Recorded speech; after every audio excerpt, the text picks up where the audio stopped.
You want to take your Damascus from looking like this to looking like this? I'm going to show you how. We're going to start out by using our Combat Abrasives knife polishing kit.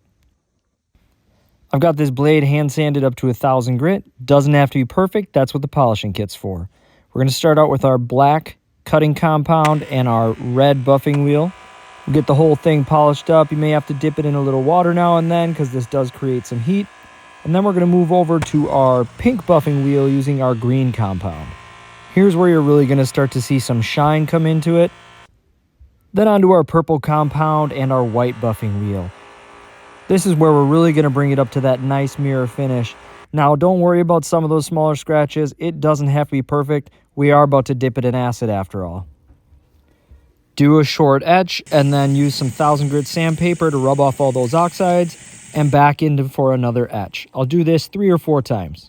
Then I'll hand sand with some 1000 and 2000 grit to bring out that shine on the nickel steel. Then back over to our white wheel with purple compound, and this is going to really bring everything to a shine, but make sure you're getting those lows with this as well. That's where that contrast is really going to come from.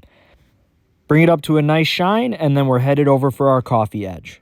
Mix the coffee up with some hot water, and then dip your blade in there. Check it about every hour for 3-4 hours, and you should end up with something that looks a little like this.